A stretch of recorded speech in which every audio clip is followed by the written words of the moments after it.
held on the 22nd of May 2024. I can see that we have present Councillor Allison, Councillor Brogan, Councillor Buchanan. We have apologies from Councillor Carmichael. I believe we have Councillor Kerr substituting, although she is having difficulties joining the meeting at present. We have Councillor Maureen Chalmers. Do we have Councillor Cooper? No. I have apologies from Councillor Cowan. We have Councillor Devlin present in the meeting. I have apologies from Councillor Donnelly. Apologies from Councillor Fagan. Apologies from Councillor Grant Ferguson, and we have Councillor Dewar substituting. Do we have Councillor Miller, Ferguson Miller in the meeting? No. We also have present Councillor Handyboards. Do we have Councillor Horn?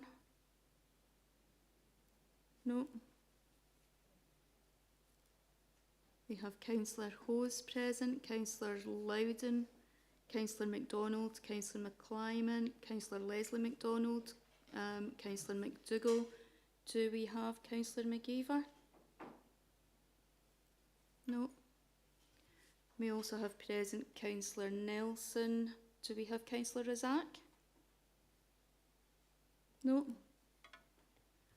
We also have present Councillor Ross, Councillor Scott and Councillor Williams. There are also a number of officers present today. I'll hand back to yourself, Chair. Thank you. Thanks, Carol. Do we have any declarations of interest? No declarations of interest. Okay, thank you. Minutes of the previous meeting, which were held on the 6th of March. That's pages 5 to 10 in your pack. Can we approve these as a correct record? I'll move it, Chair. Thank you. Item 3, minutes of the appeals panel held on the 29th of February, the 16th and the 17th of April, pages 11 to 16. Can I ask if these minutes can be approved as a correct record?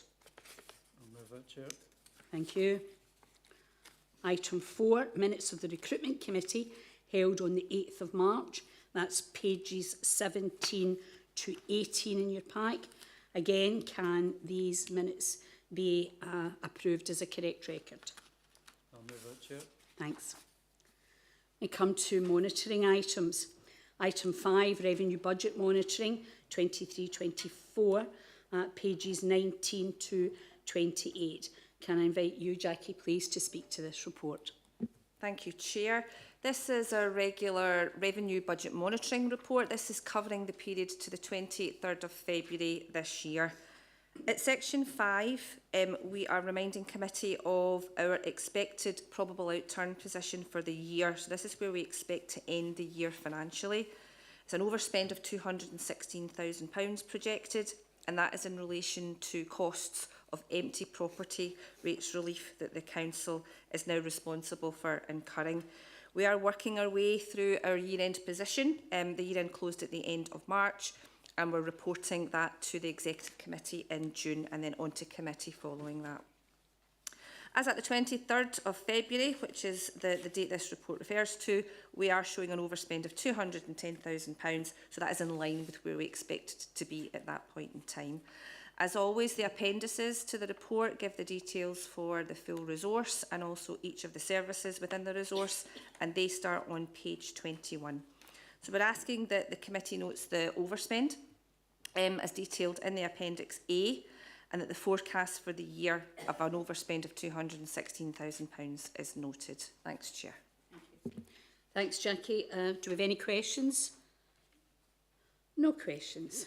Can we agree this report? I'll second it, Chair. Thank you. Agenda item 6, capital budget monitoring, 23-24. That's pages 29 to 32 in your pack. Again, over to you, Jackie. Thank you.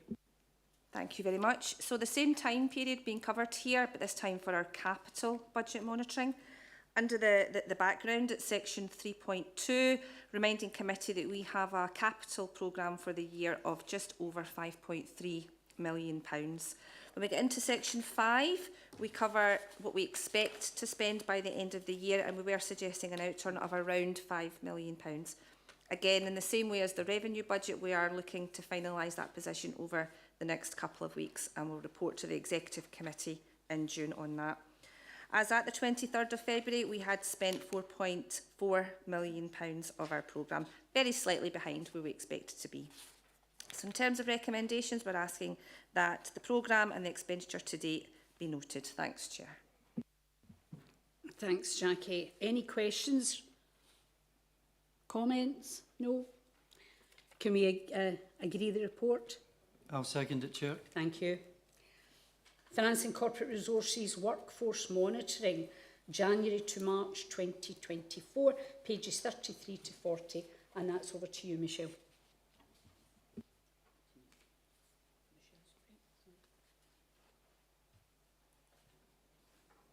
Thank you, Chair. Good afternoon. This is a regular workforce monitoring report covering finance and corporate resources for January to February. It is a report you'll be familiar with. I'll just pick out some detail from a few of the sections.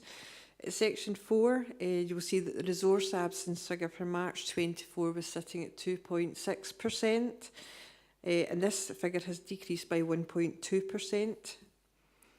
Based on the absence figures at March 2024 and compared to the council-wide average figure of 5.4%, the 3.5% is sitting positively within that. If I go further on to page 2, 4.2, there's some information contained there in terms of occupational health, which gives us information in the referrals that have been made during this period.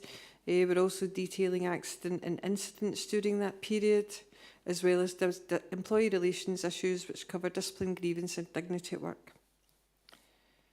In terms of analysis of leavers, we have had 8 leavers in the resource in this period who were eligible for an exit interview, which is a decrease of 9. And we managed to secure 1 exit interview. You know that we do work hard in relation to that in terms of trying to encourage people to give us feedback.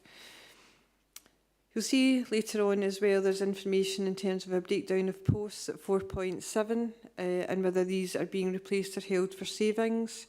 And at section 5 there has been a decrease of 14 in the number of employees in posts from the 9th of December to the 9th of March, and that's in relation to the staffing watches, which is a return we do to COSLA periodically.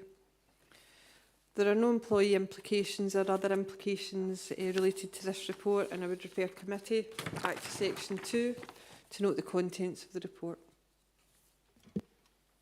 Thanks, Michelle. It's a very positive report this time, isn't it? Thank you for that. Do we have any comments or questions? I don't have any here. Can we agree the recommendations? I'll second the report, Chair. Thank you. Council-wide workforce monitoring, January to March 24. That's pages 41 to 62 in your pack. Michelle, please.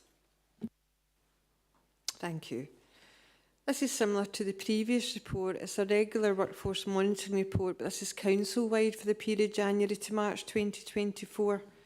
And again, moving to section 4 in the report, detailing the absence rate for the council for March 24. This is sitting at 6.3%, which represents a decrease of 0.1% when compared to the last month. There's a further breakdown in that section which shows APT&C, manual workers and the teachers figure. And in the last sentence at the bottom of that page, based on annual trends, the average absence rate for the council for the financial year 23-24 is sitting at 5.4%. At the top of the next page, you will see that psychological and musculoskeletal conditions are the main reasons for absence. In the 3 areas detailed below that, you'll see there's a decrease in the days that were lost to absence. And at the bottom of that, there has been an increase around stomach, bowel, blood and metabolic disorders. In terms of occupational health, we are working very, very hard actually to promote supports to employees through our health and wellbeing strategy. Some of those initiatives, which are not detailed in the report, but I just wanted to give you a wee update on, is things like the Cycle to Work scheme, employee counselling, early intervention. We also have an employee benefits discount scheme, We provide financial advice options to employees and do various health promotion activities. We've also got occupational health and PAM assist and physiotherapy, which you can see detailed in this report. And we also do a 12-month wellbeing calendar in terms of all the activities that we're going to do throughout the year, as well as kind of focusing on winter wellbeing events and winter flu vaccinations for eligible employees. We also managed to secure some funds in terms of providing some extra support to home care employees, which was through the Workforce Wellbeing Fund for adult social work and social care. You will have seen various communications around Mind Your Head campaign, and we were also the first council to launch a menopause policy. And there's been various training, learn online supports around all that activity. We're also a carers positive employer at an engaged level. And we've also done more work recently around Ask, Tell and Save a Life, which we did in-house. And obviously, if anybody's wanting any further information on any of those things and the policies that support them, happy to provide that or have any further discussion on it. So you'll see then with the figures detailed under occupational health, there are increases around those figures, which for me is indicating that employees are using those services and using them well. We are finding that a lot of the referrals around psychological referrals are personal reason related as opposed to work related as well. So it was just to flag that. You'll see at section 6 under accidents and incidents, there was 645 accidents and incidents recorded during that period, which was an increase. And I would also say that there is a very active and proactive working group within education resources looking at incidents. And what they're doing is discussing just now in terms of giving an update through the GITUC and then going to the GICF on the work that they are doing there in terms of looking at the systems, looking at the reporting, looking at the supports for employees as well as the supports for children and young people as part of that group's work. Again, section 7 provides some detail on some of the employee relations data. We did have 46 disciplinary hearings, which was a decrease of 20 when compared to the same period last year, and action was taken in 40 of these cases. Then there's information around analysis of leavers and exit interviews in section 8, which is detailed there. And at section 8.2, slightly different from the previous report in terms of exit interviews. There were 172 employees leaving the council who were eligible, and there were a total of 54 exit interviews conducted during that period, which is a decrease of 9 when compared to the same period last year. But in terms of the proportion of leavers, that's more positive in terms of what we're hoping to achieve there, in terms of getting some feedback. And then similarly at section 8.4, more information around vacant posts and what we're doing in relation to those. And some of those will be tied into some of the discussions that you've been having around budget, which took place earlier in the year. In terms of recruitment monitoring, you will see that there were 2,653 applications and 2,591 completed equal opportunities monitoring forms. And there's further information there related to disabled candidates, black, ethnic minority and veterans. Also just to flag that there is a report going to Executive Committee on our veteran strategy later this year in June, which isn't that far away. And we've also been doing some work with Councillor Razak and Councillor MacDonald around doing a deeper analysis around BME, which we had a meeting to discuss. We will be able to share that information, and what we're doing is looking at our reporting methodology going forward to see if we can better reflect the work that is ongoing in the council. With that deeper dive work that we did, it is showing very, very positively just in terms of when compared to census information, albeit we know that has just been updated just now. We are sitting far higher in terms of the number of candidates and appointments that we're making compared to the average population in our area in terms of what is detailed there. So we will look at that and get that information shared there. Again, there's information about the staffing watch and there are no other implications within this report, and I would refer committee back to recommendation 2 to note the contents of the report. Thank you. Thanks, Michelle. Do we have any comments or questions? John Ross, please. Yes, thanks very much, Chair. It was just seeking a point of clarity. It was to do with item 9.1 on recruitment monitoring. And I'm noting here the numbers of applicants appointed. And I'm just wondering how these figures compare with general applications, whether they're up or down or comparable. And I was wondering if I could have a wee bit further information there. Thank you. Yep, certainly. Thanks, Michelle, please. So I've maybe not heard properly there. So it's just to clarify in terms of the question. Are you talking about equal opportunities monitoring forms in terms of the number of applicants, or are you talking about some of the breakdown further down? I'm talking about the breakdown of the numbers that were actually appointed in each of the categories and wondering how they compare with those who apply on a general basis. So what we did, I think our comparisons are good and our comparisons are positive within this report. What we have tended to do in our reporting up until now is compare each group to itself. So when we look at disabled candidates, we look at the number who applied, and we do the same for BME and also veterans. But actually, unless you look in totality at the number of applicants made overall, it doesn't give you the valuable, actually, the kind of richer information around that. So I would say we are very positive in terms of number of overall applicants, and they do change month to month. So I think that's the type of information that we want to actually reflect and bring to the meeting, so that we can share that with you in terms of the information we are gathering and the work that we've done, because we've done a huge amount of work around BME, which was on the back of decisions made at committee and more information being sought in that, and being proactive around reviewing all the activities that we did. We did focus groups. We went out to interview representatives, particularly for BME, and get feedback on that. And we have changed some of our processes around that feedback in terms of communication and gathering information. But I do think there's more to do as well. Councillor Ross, are you happy with that? Any Yeah, other I'm fine. supplementary? It's fine. No? Okay, thank you. Any other comments, questions? No? Can we agree the report? I'll second the report, Chair. Thank you. Moving on to items for decision. Revenue collection and approval for write-offs, pages 63 to 68. Craig, please. Thank you, Chair. So the report advises committee of the collection performance for the financial year to 31st of March. Also updates in respect to the position on the business rates incentivisation scheme, and then finally seeks approval for write-offs. Section 4 details the current collection performance with information there provided additionally within Appendix 1. So across the three income streams, council tax, non-domestic rates, both finished the year ahead of target. The position for sundry debt was marginally behind.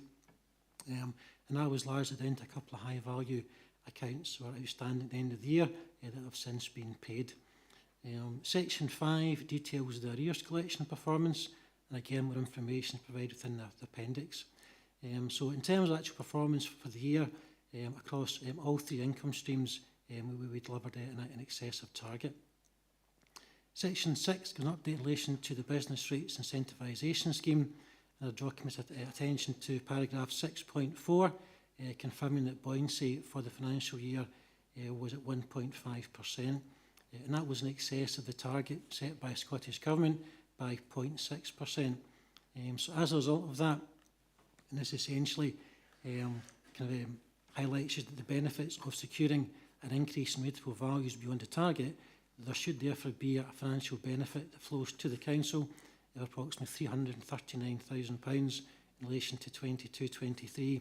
However, that amount is still subject to confirmation, but before that any amount is actually paid, and it could take some time based on previous experience for these funds to be received by the council. Section 7 of the report details the proposals for write-off for committee's consideration today. 7.2 details the planned write-off in respect of council tax, come to 2.2 million, and that also includes the bulk write-off of prescribed debt for financial year 1998-99. Other write-offs are detailed within section 7 of the report. and I refer committee back to the recommendations. Firstly, the performance in respect of the collection of revenue is noted. The position in respect of the business rates incentivisation scheme also be noted, and the rest as listed at bullet point 3 there are approved by committee. Thank you. Thank you, Craig. Any comments or questions? No. Oh, sorry, Councillor Ross. Yes, thanks, Chair. It was just relating to 7.2, and I was wondering if I can have a wee bit more information about the prescribed debt for financial year 1998-1999. Thanks. Councillor Ross, thank you for the question. I mean, certainly that this activity relates back to the information provided to elected members in an awareness session in February of last year, where we itimised essentially year by year the level of prescribed debt we would take to committee over the forthcoming years in relation to council tax. I can certainly give an update in relation to that separately to elected members, but essentially what we're seeing here today essentially kind of follows through from what was reported and advised to elected members at that awareness session. Okay, thank you very much. Thank you.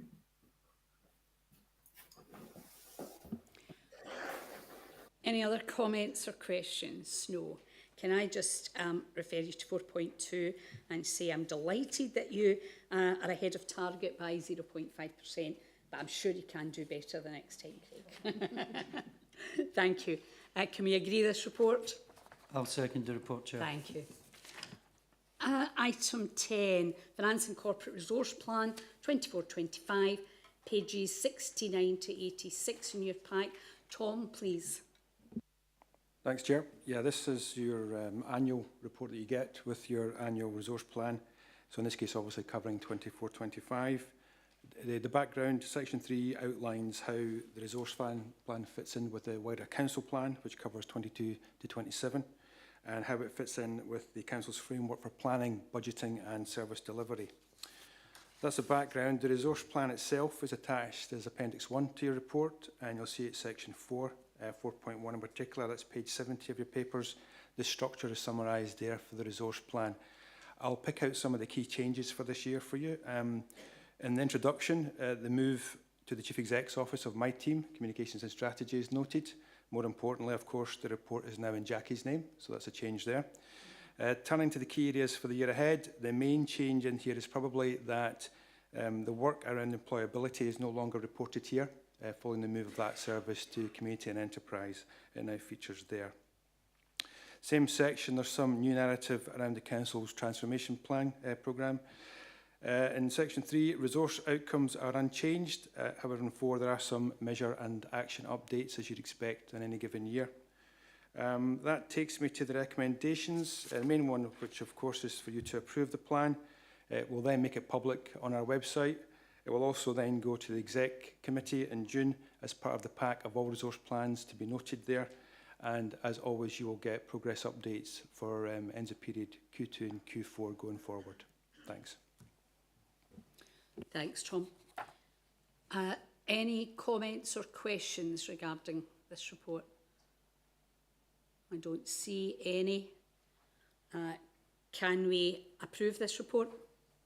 I'll second the report, Chair. Thank you. 2024-25 Information and Communication Technology Asset Management Plan, and that's in pages 87 to 108 in your pack. Murray Husband, can you please speak to this report? Thank you. Thank you, Chair, and good afternoon. The ICT Asset Management Plan for 2024-25 is presented to you today. The Asset Management Plan, or AMP, is part of a suite of asset management plans the Council is required to have in place in line with SIFR guidance. Other AMPs cover areas including property, housing, roads and fleet. The plan is updated annually to reflect the current state of the ICT estate, with assets rated as green, amber or red. Those assets identified as red are typically coming towards the end of supported life or usable life. This rating allows the effective management of these assets to meet the needs of the Council. The plan also starts to look beyond the year ahead with the aim of moving towards a multi-year plan. The aim of this horizon scanning is to help with asset life cycle planning and equally importantly, the financial planning around that. ICT assets can be both physical assets, such as laptops, desktops, servers, phones and network equipment, and can also be what referred to as intangible assets, for example, many of the software applications in use across the Council. Section 4 of the report summarises the key priorities for the coming year, which this year includes a range of server hardware and network hardware upgrades and continuation of a range of significant application replacement programmes, including Oracle Fusion for financials, HR and payroll, social work case management and integrated housing management. One new significant programme that is commencing this year is replacement of a range of telephone systems to move them to digital technology. This is a critical project due to complete in advance of the National Analogue Telephony Infrastructure Switch-Off in 2025, which is being driven by Ofcom across the UK. Full details of the current position of physical and software assets, including their rating, are within the plan itself, which is included in Appendix 1. And within the plan itself, in section 6.1, on page 105 of your papers, it identifies a range of actions agreed which will ensure the assets are managed effectively and efficiently through the year. In terms of financial implications, funding is in place for the identified spend during 24-25, and I would like to refer committee back to section 2 on the recommendations to note the report and that the ICT Asset Management Plan 24-25 be approved. Thank you. Thanks, Murray. Any comments or questions? I don't have anything coming up here. No? Okay, can we approve this report? I'll second the report, Chair. That's great, thank you very much. Moving on, Common Good Update Report, pages 109 to 112. Jackie, could you speak with this one, please? Thank you, Chair. This report picks up on 3 particular areas that are linked to Common Good. The first one being at section 4 of the report on page 109, and that's in relation to the Hamilton Town Centre Master Plan. As many of you will be aware, the Master Plan for Hamilton was presented to the Executive Committee in February, and that's setting the strategic priorities for the town over the next 15 years. The reason for bringing this paper to committee today is that in order for us to be able to progress some of the ideas within that master plan, funding will be sought from external sources, and we'll need to have developed plans in place to allow us to bid for funding going forward. Therefore, because the land is linked to Common Good, we are requesting permission to spend £100,000 of Common Good money to facilitate initial design works and have a project ready to be able to be used for funding applications when they become available. We've got colleagues here today from Community and Enterprise Resources that can help answer any questions that anybody has around that.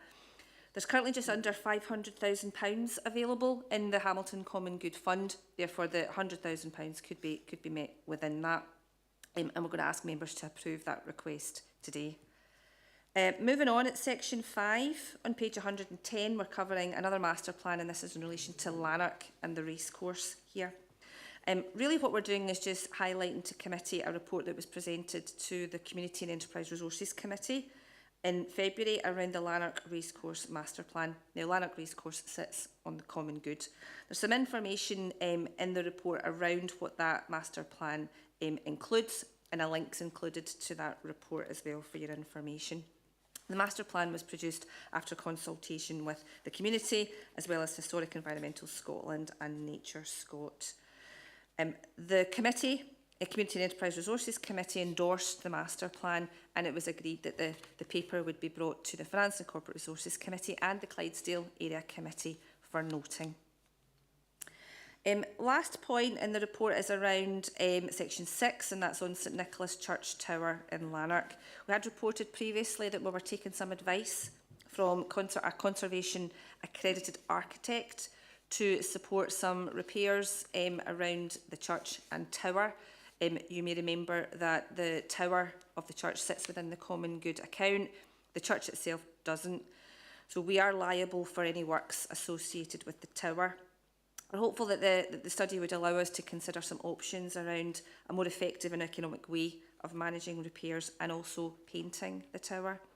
We have received the architect's report now, and colleagues from Housing and Technical Resources are reviewing that document to see what work is required and how and if the works can be progressed with the church. I have advised in the past this is an expensive business, keeping these assets maintained. However, when we get an outcome of that report, we'll be able to report back to committee formally on that. So in terms of recommendations, back to page 109, we are asking that the request for funding of £100,000 from the Hamilton Common Good Fund towards the Hamilton Town Centre Master Plan be approved, that the update on the Lanark Racecourse Master Plan be noted, and that the update on St Nicholas Church Tower be noted. Thank you, Chair. Thanks, Jackie. Do we have any comments or questions? Catherine, please. Thanks, Chair. It was just a question around the Lanark Community Workshop, just to see it's supposed to have commenced in spring 2024. Just wondering what the update is, because we're nearly into summer, I think. Heading that way anyway.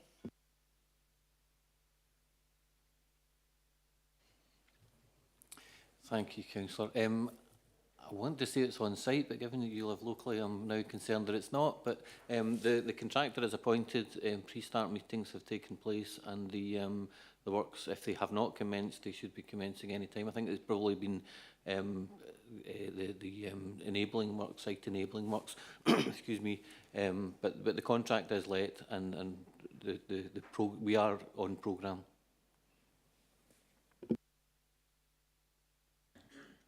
Councillor John Rose.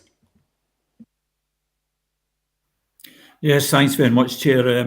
I just thought I would come in and welcome the contribution from the Common Good Fund to the Hamilton Master Plan. The plan itself is exceptionally good, and any contributions we have to start the ball rolling and bringing back Hamilton Town Centre to the way it used to be is certainly an advantage. So I really welcome this. Thank you very much.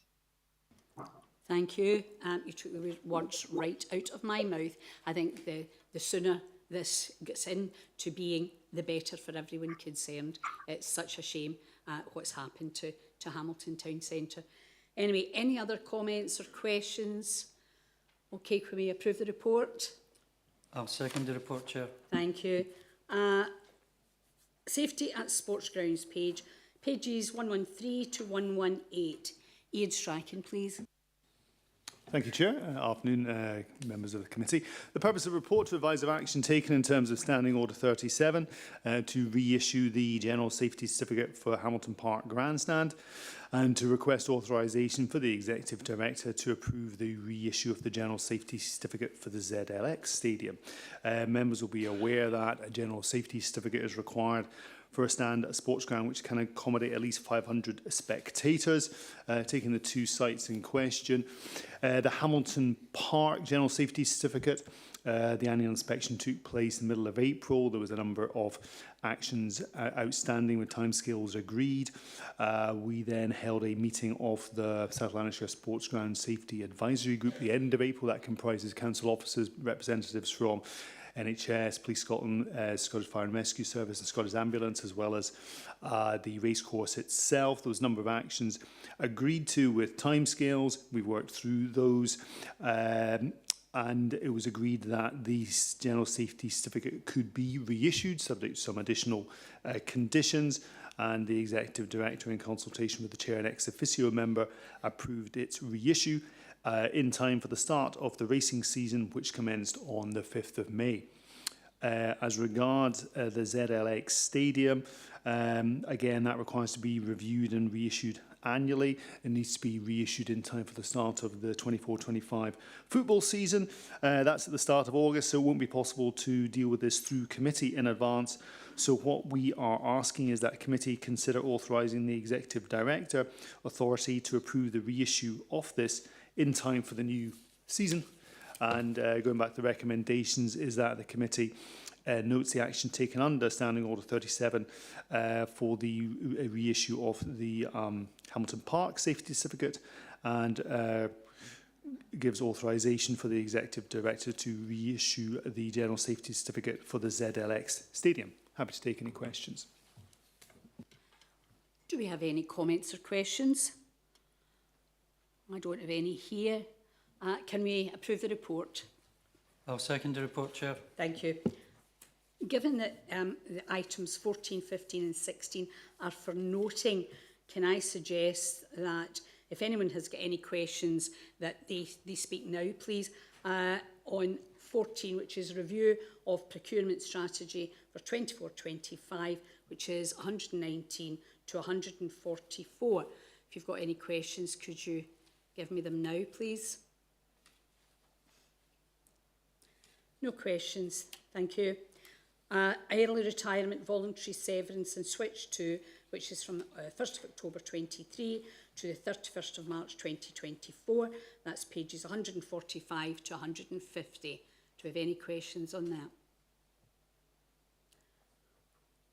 No questions, thank you.